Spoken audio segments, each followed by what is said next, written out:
I think consistency is the biggest key to be successful. Um, being consistent. A lot of times people just give up too easily. If it's what you really want, you got to go after it and keep going and keep going and keep going. Yep. Um, you know, Welcome to Mindset Mastery with Julissa Edwards, the podcast dedicated to helping high performers unlock their true potential and cultivate a powerful mindset for success. I'm your host, Julissa Edwards, a mindset coach and advocate for healthy high performance. Join me on this transformative journey as we delve into strategies, insights, and inspiring conversations with experts and thriving high performers. Get ready to master your mindset, elevate your performance, and create a life of purpose and fulfillment. Let's dive in. Hello, and welcome back. Today we have an amazing guest on our show. His name is Ian, better known as DJ E-Stylez. He is a well-known name in the world of hip hop and urban music. With over a decade of experience behind the turntables, he has become one of the most sought-after DJs in the industry. Based in New York City, DJ E-Stylez got his start spinning at local clubs and parties, quickly building a reputation for his high energy sets and ability to keep the dance floor packed all night long.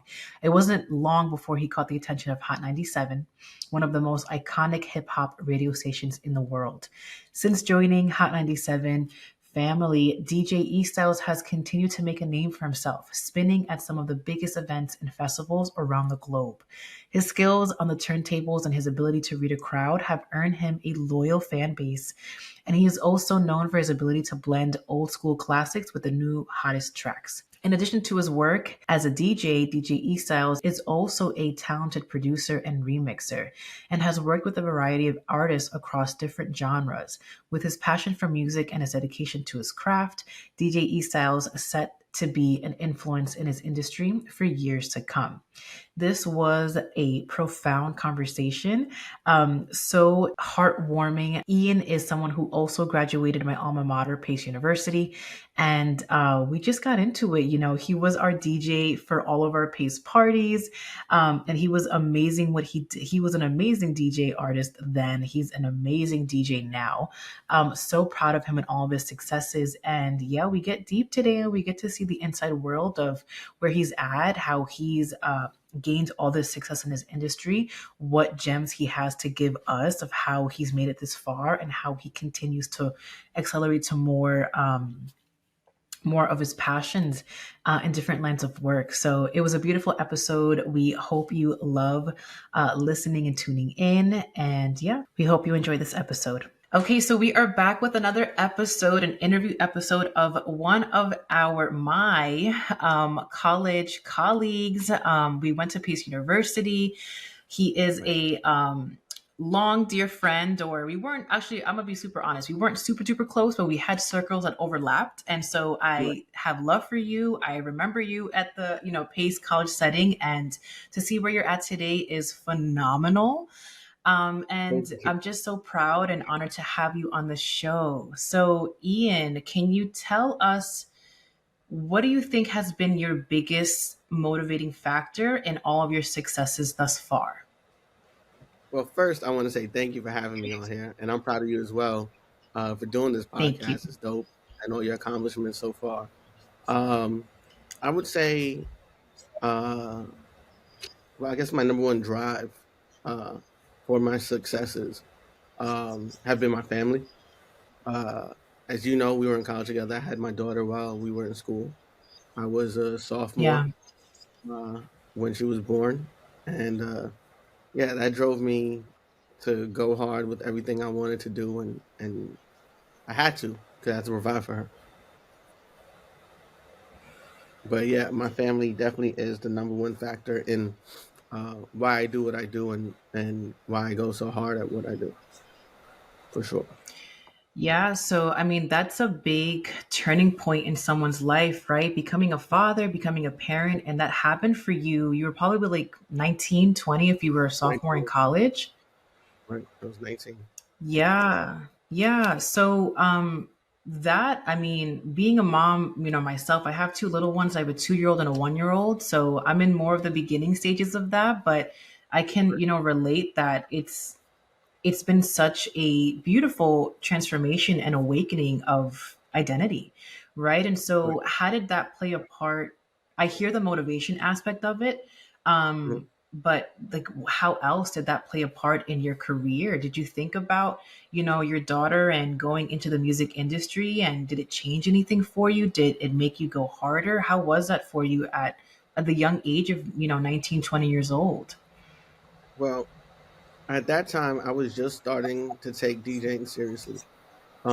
But to be honest, I was DJing at night, the school parties and stuff, the local bars around Pace.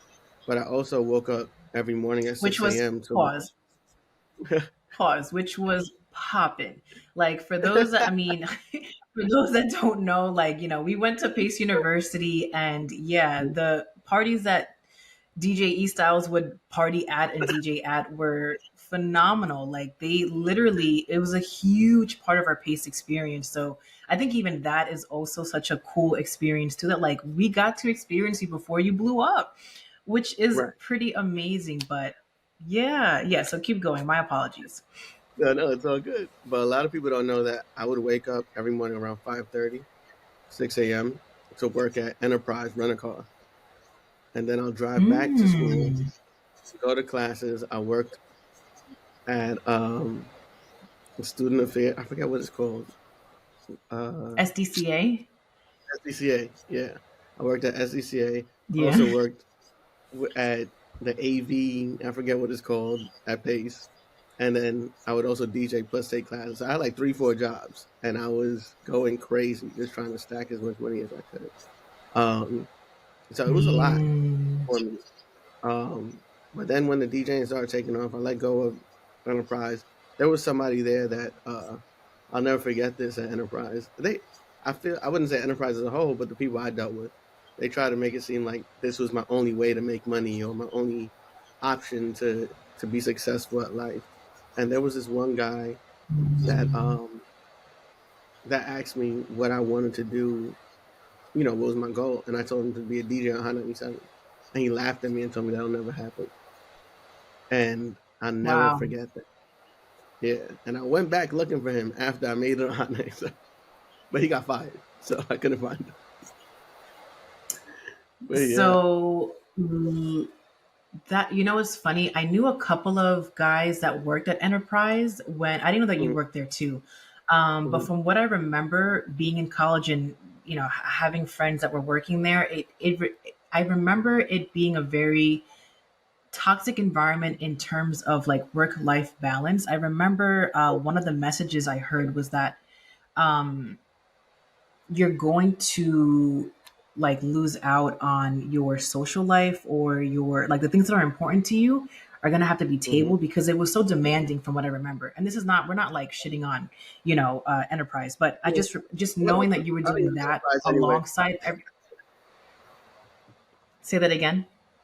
I said I never use Enterprise after that anyway.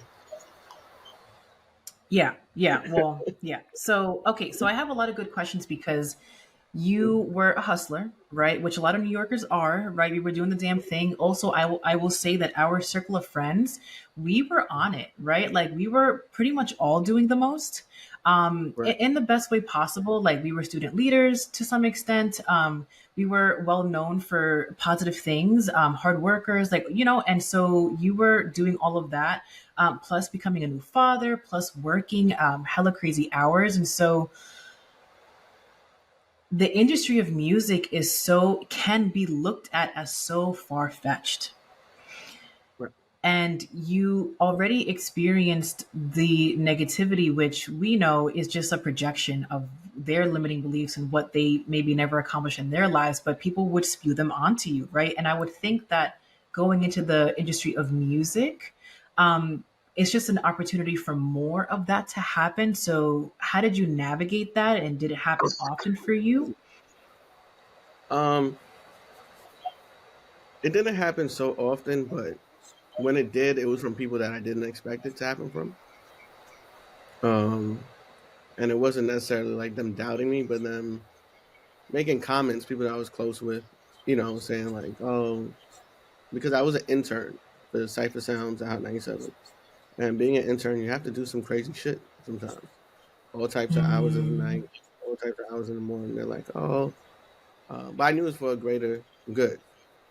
Um, but like certain friends at the time would make fun of me and, you know, try to play me and say, oh, that's not going to get you anywhere, or you're taking a shortcut because you're just trying to be their best friend. And I'm like, I'm not trying to be their best friend. I'm working for this. This is how it's done.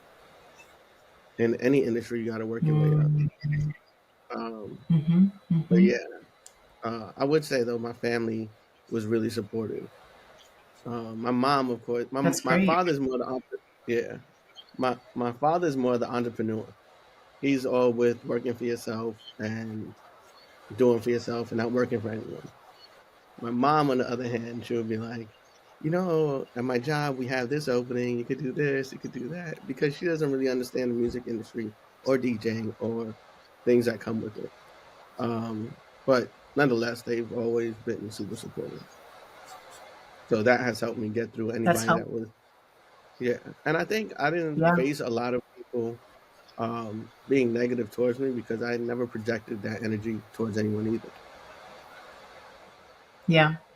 Yeah, as I asked the question, I was like, yeah, but his like your energy and your vibes were so it was always like easy to talk to, easy to vibe with, and yeah, like I didn't foresee any negativity coming your way that way. But I mean, that's a blessing too because Yeah, music can be seen as a far fetched industry for a lot of people, right? Like I don't know what the statistics are behind it, but like how many people quote unquote make it, right? Like it's got to be slim.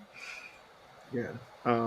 And I never really try to try to sit back and think about it, but there are times where I have these conversations like I'm having with you now, and like, damn, that shit really is. Sorry, damn that really is It's okay. slim.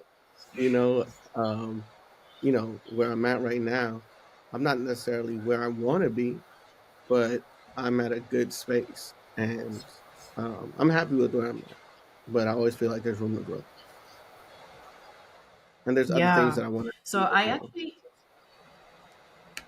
Yeah. And I definitely want to hear about those things. And I also want to honor where you're at because I feel so I tend to attract people on the show, and just our audience too. You know, the Instagram associated with this podcast is called the Healthy High Performer, because we be doing a lot. And so, and we're good at many things and we achieve what we go after. And even where you're at right now is like absolutely amazing. And I still hear, which is beautiful, ambition in your voice of like, and I want to take it further, which is phenomenal, you know? But that's not the experience for all people. And Mhm. I think a hardship that happens with healthy high performers is that sometimes we feel like things are never enough. And so, do you ever battle with that? Like not recognizing how far you've come and not truly applauding yourself for all of your successes? Um, Probably because I never try to sit back and look at what I've accomplished, or I just keep going. I never. Maybe that's a fault on my end, but I never sit back and be like, "Damn, I did this or this happened or that happened." But when people bring up things, then I remember and I'm like, "Oh shit, we did do this or we did do that." Um, but yeah, I try not to get stuck on that. I just try to see what's next, what's next, what's next. What are we doing? Has that served you well? And I mean that in different aspects, right? Like, I think we can say that it served you well in your career of like, what's next, what's next, what's next. But spiritually and emotionally, like, has it ever been taxing on you in any way, shape, or form? 100%. Uh, it is taxing emotionally, spiritually, but I just try to swallow it. Just keep pushing. Say a prayer, and then keep it going. There are times, of course, where you feel like anxiety and things of that nature, but I just try to either brush it off or like I said, say a prayer and then keep it pushing. Yeah. What I've learned about people is that we're habitual creatures. And so the way that we show up today in our lives has been it's been something hardwired within us from a long time ago. So this notion of like going for the next thing, and you're just a hard worker, which is a beautiful trait to have. And we're just from this simple 10-minute conversation, like your beginnings of doing a lot in college, becoming a new dad, juggling multiple jobs, and also being a full-time student. We're not forgetting that aspect too, right? And how do you see similarities from younger Ian to the adult that you are now in terms of this like go go go hustle mentality? I think lately I've been trying to channel that younger Ian more because I feel like there I have gotten a little comfortable, and I don't think being comfortable, well, yes, it's a good thing, but also in my line of work, it's not a great thing to be comfortable because the industry changes like this, minute by minute, second by second. So you always got to be on top of your game, and I think I've become a little comfortable, and I'm working on on channeling that younger Ian where it's more hungry, more go getter. Like, um, yeah, I think I got a little too comfortable, and now I'm trying to channel that hunger again and be more ambitious about it. Okay. Yeah. Okay. What makes you feel that way? That you have to do more? Well, it's I guess. Well, I started this company. Um, it's it's basically a experiential marketing company and production company as well. So like we work with retailers to put on events for them and things of that nature. We hire talent for them, Very sound, cool. lighting. We shoot content for them. A bunch of different things that we do. Um, but Awesome. this last year, I got comfortable with that, and I didn't take a step back, but I stopped DJing as much because I was making more money with this business. And I was like, let Mm. me focus on this for right now. But then with the economy, this last You were quarter has been a making you were making more money. You were making more money with this new company or with the line of work in music? with this new company. Oh, okay. So I was like, you know what? Let me focus on this right now. Um, and I'll DJ, but I'll take my time with DJing. But with this economy right now, a lot of the clients that I had no longer have any money to put on events or to do these kind of large scale events that I was handling for them, or large budget events that I was handling for Mm. them. So I have to get back on to the DJing. So I've been hustling and getting back into the clubs, doing as much as I can. But then I realized that I Mm. can't get too comfortable and leave what helped me get to where I'm at right now because I control the DJing aspect more than I can control um, a client's budget for an experiential marketing event. So I want to still build that company. I'm still building that company, but like I said, I got too comfortable, and I realized, all right, don't leave your origin behind, like what really got you here and what really got you started, um, where people appreciate you Mm. and want you around, And then with DJing, it's all about being relevant. So you have to be in music industry, period, entertainment industry, Mm. uh, out of sight, out of mind kind of thing. So you always got Mhm. to be in people's faces and things of that nature. So I'm working on putting out more content and being more um, in front of people, basically, and doing more clubs and more big events and things of that nature. Hmm. Okay. So, I mean, it's an amazing place to be where it's, not that you conquered and like you're done with your DJing stuff and you couldn't grow more, but you had the Mhm. space and luxury to and confidence and success of starting another business. And it being very successful. And like, yeah, you say get comfortable, but it just, I mean, it was a good thing. The clients were coming your way, you were doing really really well. And so it sounds like DJing just kind of got put on the back burner for a little bit, you know Yeah. um and yeah, the economy's changing, and so things are switching up. To me, it just sounds like you're navigating the waters, right? It's like this was Right. working really well for a certain time, and let me also get back to DJing. So I mean, again, I've been talking to you for 18 minutes, so like I don't I don't know everything, right? But it just sounds like you're navigating what needs. This is entrepreneurship too, Right. Absolutely. 100%. so yeah, we can go there too of like how I myself get mentored in entrepreneurship because it can get crazy, and I also mentor a lot of entrepreneurs, Hmm. because like this world it's so different from, of course, the 9 to 5 world, and there are many unknowns, and it's like, how good are you at adapting to change? Right. And I think this company will continue to grow and do well. I think what I learned from is that I hired employees and they were great, but I didn't pay attention to how much I was paying them at certain times, or certain vendors or things of that nature, where I was just Hmm. like, all right, whatever, just take it. And then later on, looking at the books, I'm like, oh shit, maybe I should have paid this person that much or that person this much, or things of that nature. But it's all growing pains of starting a new business and, Yeah, just learn, you know. So I just look at just it learning. as, yeah, as a learning experience. And going forward, I know how to navigate this business a little better, which I feel could be pretty lucrative. And it's also one of those where I could just stay home and make money, where I hire people to do certain things and they handle it. Like, I have vendors now that I trust and people that I trust that could go out and handle things for me, where it makes sense Mm, where I can spend more time with my family. I love that. Yeah. Mhm. And, yeah, being a father too, like we said earlier, it changes your perspective. And Mhm. so, being home it's something that is super important to you, maybe now more than before.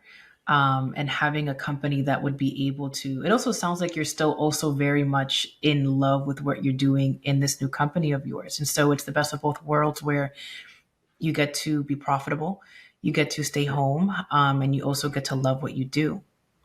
Right. And it's like, I don't get to stay home all the time with this company, but there are plenty of times where I get to stay home and, while the event is going on or whatever, and I have people I could trust to handle it for me, and I could be home with the kids. Because I think COVID had really made me realize how much time I miss from my family, because I Mm, literally had nothing going on, so I was just home.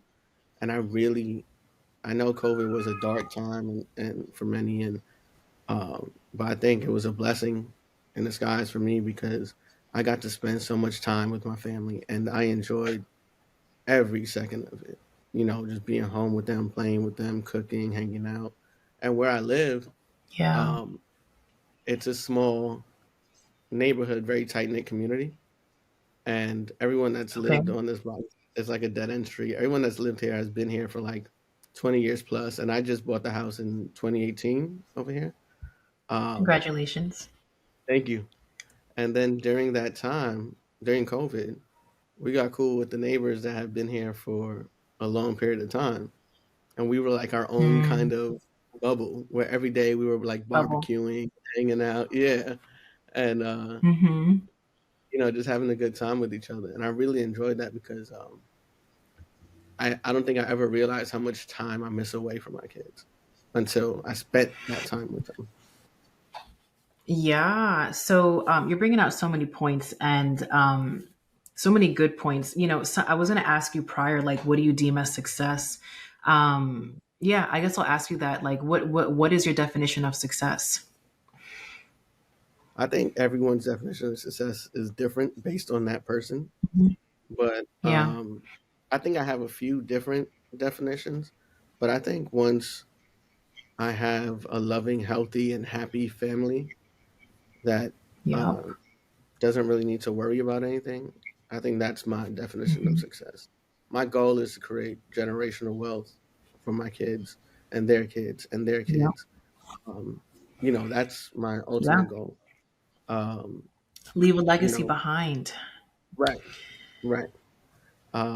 And Yeah. you know, money isn't everything, but I do want my kids to never want for anything. You know, Mm, and I'm teaching them hard work. My daughter, especially, she's a go getter. She's a hustler. She's a grinder. She's amazing. My son, he's only mm. 7, but he be wilding out. But but He's younger. How old is he? he's 7. Okay. Okay. That's a fun Yeah, age too. yeah. No, we have a Yeah. lot of fun. But my Yeah. daughter, I want to teach them hard work, but I also want them to feel comfortable and to be able to chase their dreams and not feel stuck. Like a Hmm. lot of us come from first generation.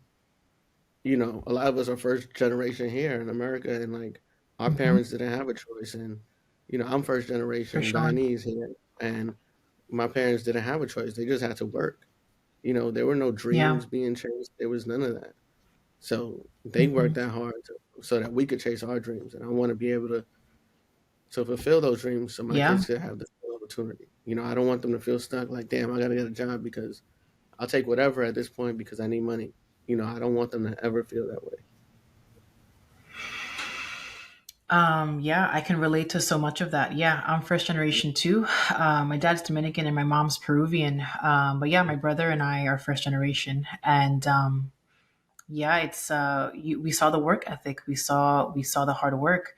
Um, through all of their upcomings. My dad too was an entrepreneur, and so younger, I didn't really like. I saw him work very very hard, and if anything, loved what he was able to provide for us. And I also saw that, the whole point of our offspring, to have offspring and children, is for us to take all that we saw and do a little bit better, Right, And so, my thoughts were always like, I want to be able to do what my dad did and work for myself and have, for me, like have great impact in what I do for a living, but also be able to spend more time with my family, not right, always grinding and hustling.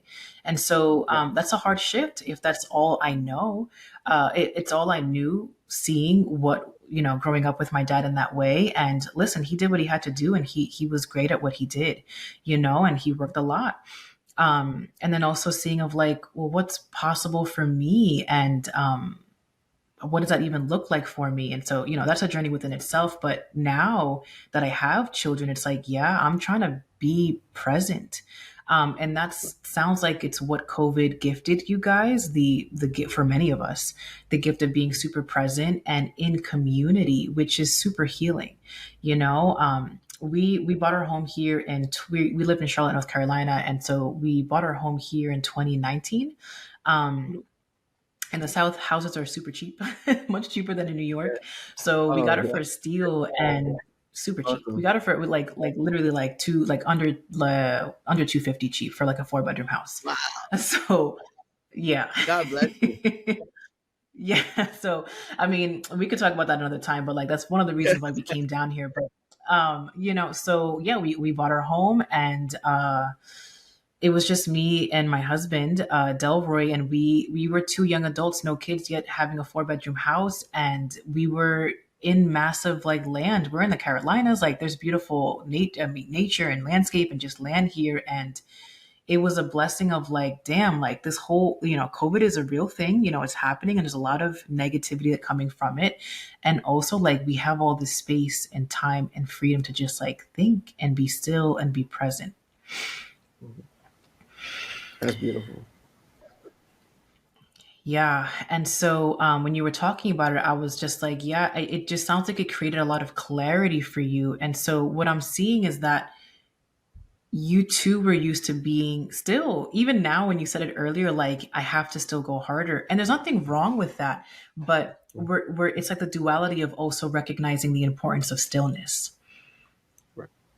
And I think the And reason why so I'm sorry. go ahead. No, I was saying I think the reason why I want to go so hard right now is because I have the opportunity to do so. And within this Mm, industry, you don't know how long that opportunity is going to be there for. I've been blessed to be where I'm Yeah. at for as long as I have been, because I've seen a lot of people come and go, Mm, and I just want to go hard with mm, the time that I do have, because I don't honestly I don't want to be in a club at 50 years old, 60 years old DJing. Like yeah. I want to be chilling with my family. Like I don't want to be an old man trying to be young. Like like I want to. I Hmm. might go to a Hmm. club still and hang out, but it doesn't mean like I want to be in a club every night of the week. I want to be home with Very my true. family. I want to. Very true. I want to just enjoy time with them. Yeah. Yeah. And so, yeah, I was going to say this earlier, and this is a perfect loop back. It sounds like, and you got to educate me more because this is, I don't know the industry of music, but you're teaching me. And Hmm. so, yeah, I can definitely see how it's all about, like if you have a chance in the limelight, like take advantage of that. Right. Definitely. And we're blessed that you've been able to upkeep it for so long because the stories of others maybe have not been that way. And so what I've seen you do is that, your growth in the music industry via DJing has allowed you to then become a leader in your business. And this is also entertainment. It's like, would it be fair to call it like media production, the company that you run? Pretty much, yeah. And event production as well, Yeah. I would say. So okay, okay, okay, beautiful. So media and event production, and so Mhm. yeah, it's like you were already in this world, right? You were the DJ, and but you've, I'm sure, have learned so much about all the different factors that go into throwing parties and events and of that sort. So like it makes logical sense that like now you can lead a company in this fashion, and clearly you are very good and successful in that. So it's like, yeah, like this is what happens with growth and leadership. Entrepreneurship looks different because we have the balls to like try different things, sometimes like massively different things, and be like, yeah, I could figure this out, like I think I could be good at this, versus at a traditional, like, climbing the ladder kind of thing. It's like, oh well, this is a next level, but this is a next level for you. You have your expertise in the music industry, and now you're combining it with all that you've learned as your time as a DJ. That's what it sounds like. Right. Yeah, I was able to find really how it started was someone wanted me to DJ at this store every weekend, Friday and Saturday, and bring sound and lighting and stuff. And I was like, I can't do this every Friday and Saturday. Like it's just too much. So Mm, I lied and said, hey, I had watched something like inspirational on Instagram or something like right before I spoke to this person. And I was like, hey, um, I can't do it every weekend, but I own a company that we supply DJs and sound and lighting. So she was like, all right, just give me a budget, give me like a pitch deck, and I'll get it approved boom. and go from there. I submitted a pitch deck. I had someone there every Friday to set up and every Saturday to break down. I had two DJs every weekend, and it started from there, and then grew bigger and bigger. Mm. That's awesome. That's awesome. Yeah. Yeah. And, talking about mindset, that's what it takes sometimes, right? Just you Right. being expanded through, like via confidence, like Mhm. a light of light being brought your way of like, hey, you could do it. Like, you could set yourself up this way. And then like it worked out, you Right. know? And it's okay too because like my friends that are DJs, I'm putting money in their pocket. I'm making money at the same Right. time. Everybody's eating, everybody's happy, you know? Yeah. Yeah. Amazing. Yeah. So, tell us more about what else you see yourself doing, what future ambitions you have. Well, um, besides the DJing, also like production, I produce music as well. Um, and I haven't put much out. Jack of I all guess out of trades. my own, being in my own head, kind of like there was one artist I was working with, but unfortunately he passed away. Um, and that was a while ago. But after he passed, I kind of, this was like in 2015. After he passed, I kind of like stopped focusing on the production as much. Then I got back into it, Mm, and then I released two singles like 2 years ago, but I didn't really push it. I didn't really do much behind it. So the production for sure, um, and then also real estate. I mm. started a That's Airbnb different. business. Yeah, Okay. So right now it's doing all right, and I think it's going to continue to grow. So I'm going to focus my energy, a lot of my energy there. Okay. And Okay. So I'm trying to figure you out. Okay, so you're a jack of all trades. You do many different things. What lights you up the most? Like what gives you the most energy when you do this thing? Yeah, what lights you up the most of the Go ahead. that's tough. I think what lights me up the most out of everything is two things and two different businesses that really lights me up the most. When I DJ for a large crowd, I love it. The energy that you get from the crowd is like a high, and like Mm, knowing that you're providing the vibe for them to be happy and dancing and like whatever they were going through, they forget it for that hour, hour and a half, or whatever that you're on the set. Like they're just, that's you know, powerful. that, yeah, I love that feeling. That probably is the Mm, best feeling. Um, I guess another feeling with the real estate stuff is when I bought my investment property and like bringing my kids to see it, and they were so like, "Oh my god, I love it!" Like, and I want to inspire them mm. to do the same. So my goal is to really build that business to be a family business, and you know, have multiple properties in different locations that we own. Wow. I'm having you and my father are very similar. Which Yeah. is funny because like yeah, we went to school and like obviously we never got into like this depth of conversation. Right, Um, right, right. but but yeah, like my dad was in the music, well, media, I guess, industry, true radio. And he was also he built homes, or he helped like build. I mean, he wasn't the Mhm. contractor, but he had the vision. Right, right. And growing up, he would bring me and my brother along like the stages of production, where it's like it was just like bare bones. And then he would be like, "Yeah, I think I want the bathroom to be here, and I want the staircase to look like this," and me being young, like yeah, it was like we were a part of that. And yeah, he built homes in New York and then also in Dominican Republic. Nice. Yeah, that's one place I definitely want to invest in. DR. One, I love it there, and I want to own property wherever I like to travel to. You know, and Mm, um, and DR is very cheap right now and lucrative. So it is definitely something to look into. yeah, Shouts to your yeah. dad. I He mean, sounds cool. it's yeah, I mean, yeah, love my father. He is also a jack of all trades. Yeah, it's just when these synchronicities kind of come about, I'm like, who would have thought? Like I had intentions of like interviewing you on different things, but like this is what's coming up for us right now, and it's really interesting.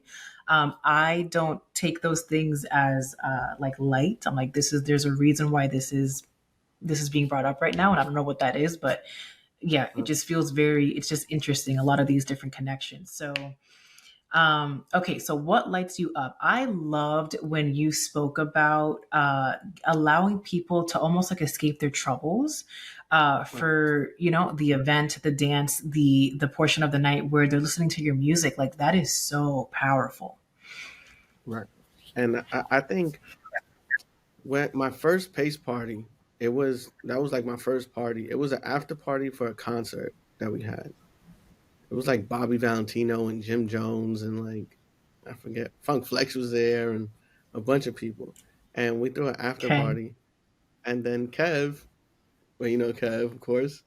Kev was Yeah. with me and Kev was handling my phone because everybody's blowing on my phone trying to get in, whatever, whatever. And I'm trying to Mm. concentrate and DJ. This is my first gig. And then he comes over to me and First he's like, gig, huge gig for a first gig, but okay. and then he comes over to me, what do you want? He's like, Bobby Valentino's outside. He wants to get in. And I was like, what the fuck are you talking about? So, so I put on like two songs, and Kev knew a little bit how to DJ, like at least how to load up the songs. So I put the songs in Oh order. I was God. like, all right, load up the song. I'm gonna go outside and talk to him. I get outside. Bobby Valentino's in a Maybach. I never seen a Maybach in person before. And he's talking to me Mm, and he gave me his number. I was like, look, bro. I wild. saw the cops pull up and I was like, the cops are probably gonna shut this down, but appreciate you. And then he gave me his number, whatever. I never used it, but and then whatever. After that party though, Mm, it wasn't the longest party, but I got that high of like, everybody jumping around, dancing, wilding out, and I was like, this is what I want to do. This is it. mm, I think that gave me, and mm. and I got mad love for everybody that went to Pace because some people still party with me today from Pace. They still hit me up and be like, "Oh, what club are you at this weekend? Hey, I have a birthday coming. I want to go to the club," and they still That's come what's out and up. party with me Yeah. and support. Yeah, I appreciate that. I mean, yeah, like I said, you were it. Like you were one of the best DJs, you know? It was like if Ian was throwing that party, it was gonna be a lit party.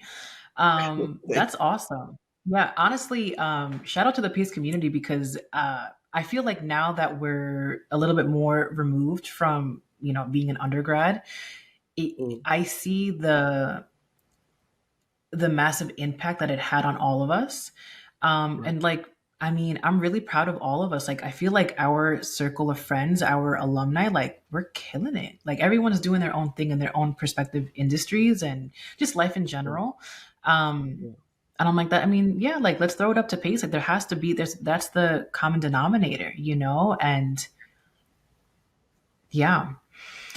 So Definitely. okay, so I wanted to ask you more about that earlier too, and I'm so glad that you brought it back up. This energy that it gives you. I think so. As I'm learning more about you, I'm also seeing that opportunity in the best way possible continues to present itself to you.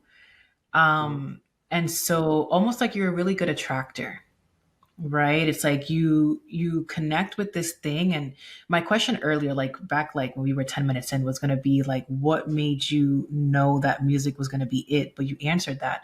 And so I work with energy a lot. And one, it intrigues me, before being mindset is all psychology. I love stuff like this, metaphysics, like just learning more about it. And it, there's like, it's almost like something lights you up when you're doing this thing. And so because of that, it's like, how could you not attract more of that your way, right? Like energy attracts like energy.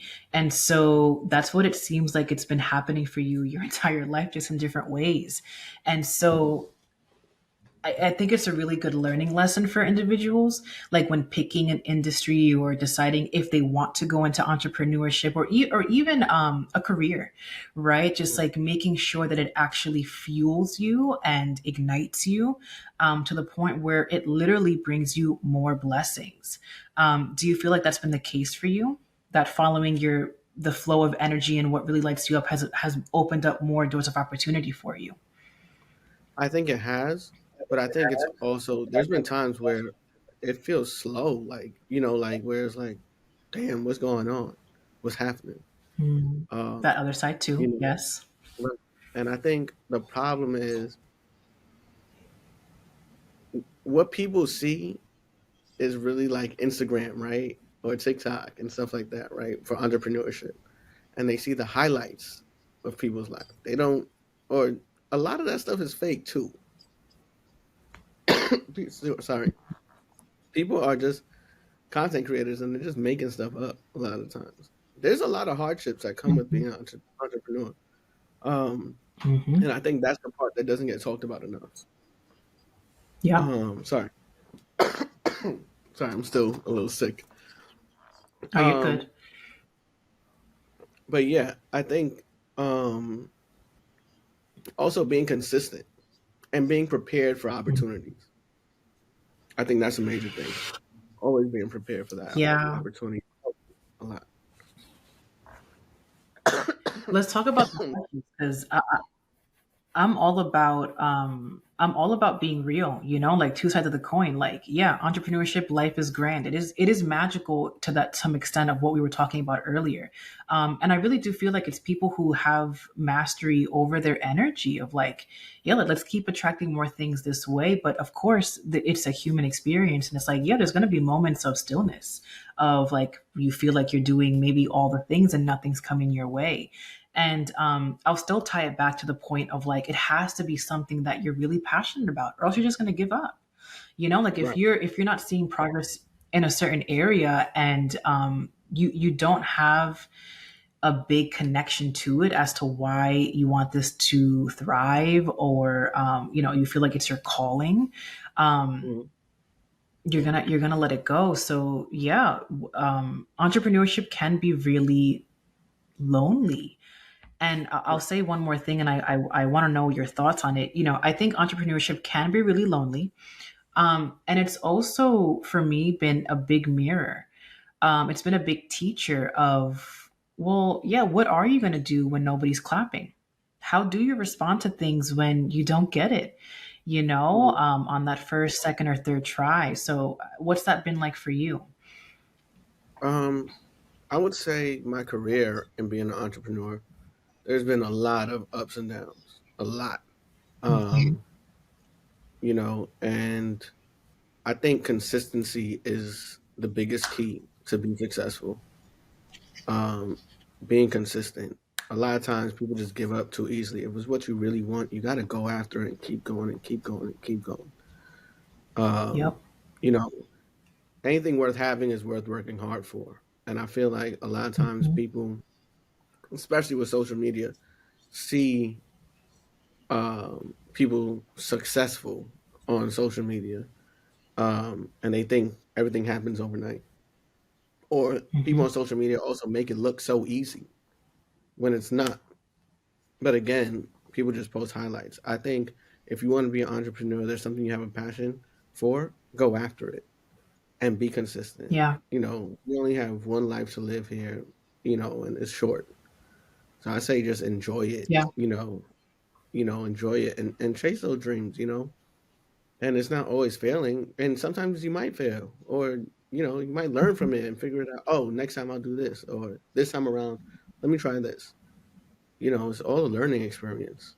I think too often Yeah. people give up too soon, and that's why they don't make it. Mhm. I agree. I agree. Mhm. And I think also that for me, I always teach like my students too, like it has to be bigger than you. It has to be bigger than you. Like for me, it's got to be something that really ignites me. I have to have a strong connection and purpose aligned with it. And then also it's got to be bigger than me. This is where like the spirituality piece comes in for me. It's like I was gifted with these qualities that are able to help people in some capacity. And this could be in anything that you do, even in like product based, services. And, Mhm. with you, it's like you help people escape reality for the moment in time that they're partying with you. Like Right. think about, I mean, real talk, like think about how many people were able to come to your parties and just like let go, be free, let loose. Like Right. yes, like you're a DJ and you're in the music industry, but like at a soulful heart connection, that's what you help people experience when they listen to your set, and that Mhm. alone is beautiful. Thank you. So yeah, like it's so much bigger. It's not just what does Ian like to do. That's a part of it. That's a big part of it. And Right. also, yeah, like how is this connected to a bigger version, a bigger picture? And I Right. feel that that's what's also been it's anchored me in times like Mhm. I'm never gonna quit. I'm never like this life is definitely meant for me. It's intended for me. The ability Right. to do as I please. Even with that comes its complexities. But if I Right. have a new ignited passion, I can follow it, and I know that I can some way somehow integrate it into my business that I have now because it's what I've been doing and it's been working, and Right. it's not just for me. It's also for the benefit of other people. So this is me. Like I love doing what I do. Is it hard? Yes, it can be very hard at times, but I love doing what I do. So um, I think another big piece, I was going to say that that's what's kept me going to the connection to it's not just about me. Like these gifts that I was given, it's not just about me and, what it's been doing for me and my family. It's about like how I'm literally leaving an impact in my communities. This is my legacy that I too hope to leave on to my children, so it's very much bigger than me. And so, something else that you said too that is so important is you have to stay ready. You got to be consistent, and you have to Right. stay ready because you never know when an opportunity may come your way. Right. Like my mentor, Cypher Sounds, who I used to intern for, um, he always told me, he was like, always have your laptop on you. Always keep your book bag with you. Mm. No matter what, no matter where you're going, you might get a call. And I used to do that a lot. And I used to keep it with me all the time. And there would be opportunities that came up and I'm like, Mm. yep, I'm ready.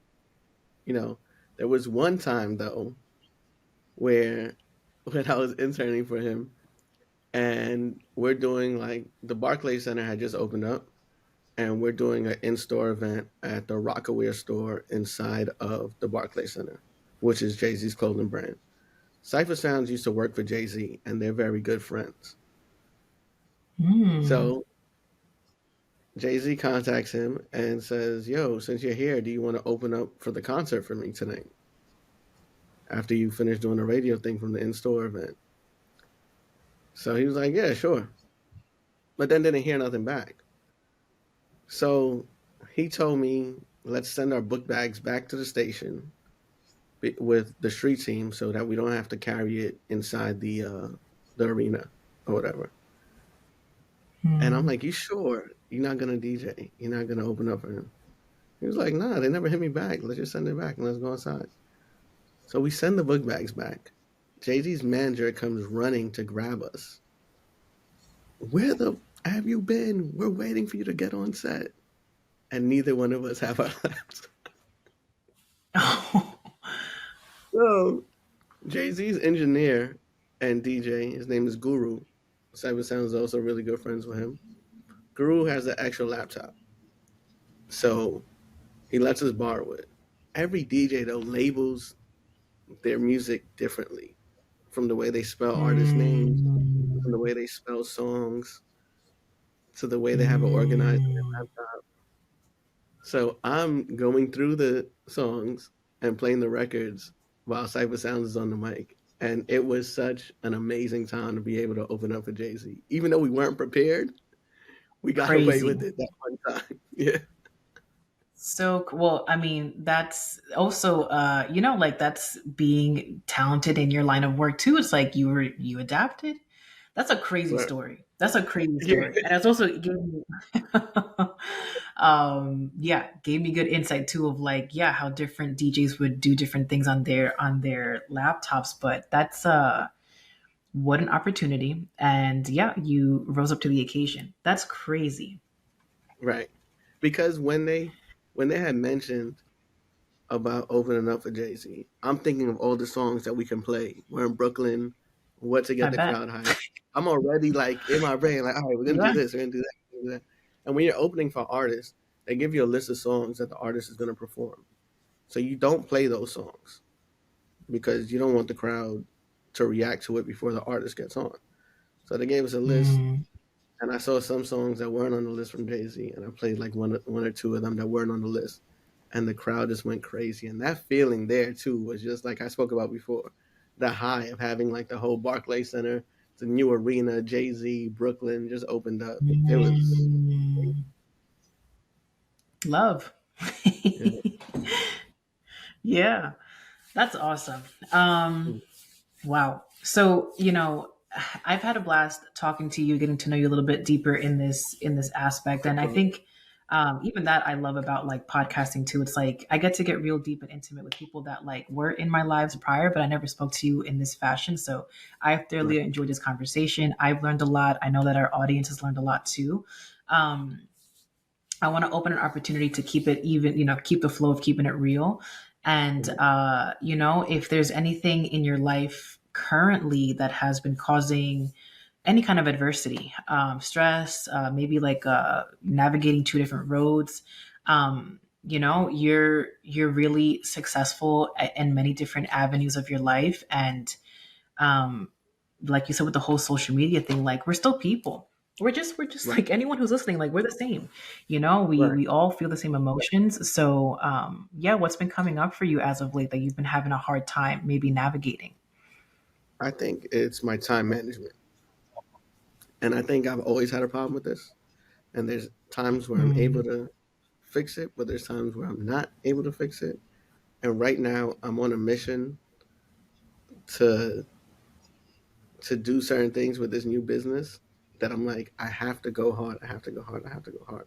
But I always make sure I spend time with my kids and my wife, of course. You know, mm, there are times where she'll check me and she'll be like, hey, you gotta spend some more time with us. And I appreciate that. And she's been a ride or die mm. since we were in high school, so she knows me more than anyone. Yeah. Uh, but yeah, I think time management for me, because I'm so focused on trying to accomplish these different things in these different businesses, that sometimes I lose Hmm. track of time. And being an entrepreneur, you don't work 9 to 5. You work 24/7. You're Hmm. always working. Hmm. So I think Hmm. You're that's a always struggle. thinking. Right? You're always thinking. You're always working. I might get a text right now from somebody to DJ something, or and if I don't respond to that text, they might move on to somebody else. So like sometimes I'm on my phone too much. But I've been trying to get off of that. Um, Things like that. I think again, time management and paying more Yeah, attention to my. that's real. Yeah, that's Yeah. real.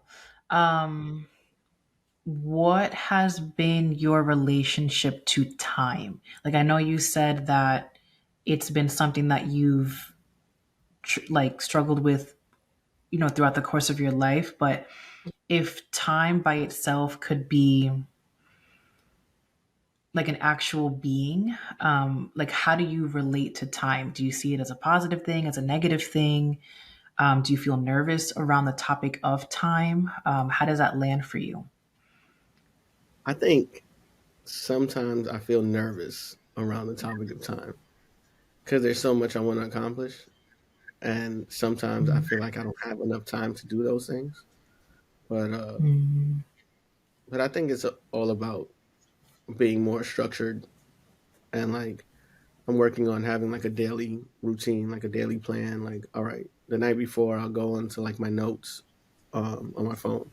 I'm like tomorrow, and I'll create a checklist, and then I'll try to knock out mm, as much as I can in that day. And then whatever I don't, move it over to the next day. Before I'll get stressed out if I didn't, or get anxiety if I didn't knock everything out. And now I've become better with that, where I'll probably mm. prioritize certain things, and then the things I didn't get to, it's not affecting my business or anybody else around me. Where it might be something Yeah. simple, um, but Mm. yeah, I think being more structured is going to help me. Yeah. It's Like it, it one day, definitely sounds like that. right? Like Um, I'll 2 days say, a week for, or from this time to this time be working on music, this time to this time working on the marketing agency, this time to this time working on the Airbnb stuff, or things of that nature. okay. I love that. I think it's so that's super like masculine, which is fantastic. We need that. We need structure. The more like feminine side of things, and I don't mean it like man and like female. It just energy. Mm-hmm. Feminine energy is more fluid, right? It's more caressing. It's like open arms kind of invitation, whereas masculine energy is more rigid for good reasons. There's structure there and there's planning. And so it seems like you got that part down packed of like how masculine energy is going to help you resolve the issue around time management. Um, but there might be opportunity for a deeper dive into resolving that anxiety around time in general. So, like we Right. said prior, if time was an actual being, you said, like, I think I feel nervous around it, like it's always escaping or fleeting. Right. And that's real. I think a lot of people experience that. And so I would ask you, like, when can you remember your earliest memories of seeing time as fleeting? Man, since I was I don't know, maybe like I think ever since I had my daughter, Mm, when I was 19, because mm, prior to her, I was, I don't know, I guess I was desensitized to a lot of things, mhm. like even death. Like I didn't, somebody would die. I'm like, oh, you know, sorry to hear that. I hope whoever's dealing with it is okay. But now I'm definitely Yeah. more sensitive towards things and like time itself because like, oh, I got to make sure she's good before I die. Like I got to make sure she's taken care of before I go. So ever since I had her, I'm just like, oh, we got to get this Mm, shit together and make sure she's well taken care of. Um, before I mm, go. The same with my son. So I think ever since I had her, that's when I started being more conscious of time and more conscious of everything. Like I become way more sensitive since mhm. I become a father. Like I cry at Disney movies. So Parenting is real. right. Parenting is real. I There's think such we a just get shift in,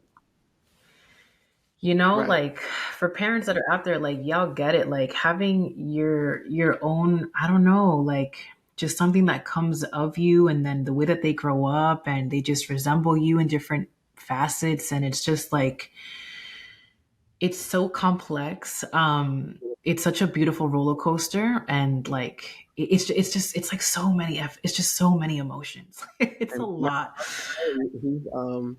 he's like a cuddler. He loves to cuddle. So Hmm. 7 now. He's gonna be 8 in the summer. And I'm realizing like, yo, I might only have like 2 years left of this. After that, he might be like, "Get off me, dad." Hmm. But right now I try to enjoy every moment I can with him, just cuddling, watching TV, playing games. I don't think the playing games and Yeah. watching TV and stuff will go away, but just like the cuddles, him wanting to cuddle, or him like just wanting to Yeah. come and lay up. I I enjoy that, Hmm. and I think I miss that from my daughter, and she doesn't do it as much. But let's say I'm laying in my bed and she's walking by in the morning or something. She'll come and lay on my chest and just talk to me about her day. But I can't ask her. And I can't hug her too much either because Yeah. she'll be like, Dad, seriously, get off me. Oh man, my husband's gonna have a hard time when that comes up with our daughter, and I can see it already. Um, but nah, I love that insight because it's really important. So our society tends to tackle problems in the very masculine fashion, which is needed. Like you need to have concrete, like okay, so what do I actually do to resolve my time management, skills. Mhm. But I've also learned that like coming at it from the feminine side and a different angle, that's really what helps resolve the problems because we can always be solution focused and have like the one, two, threes to resolve X thing. But Mhm. we're emotional beings and our actions are always tied back to emotions.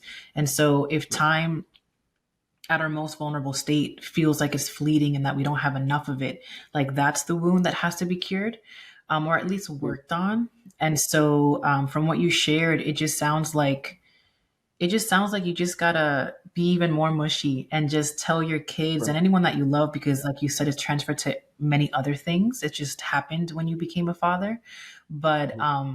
like just the extra what's the intention of loving on people more. Right. And if you're doing more of that intentionally, I think that your anxiety around time will lessen greatly, and you'll be an even better business person because of it.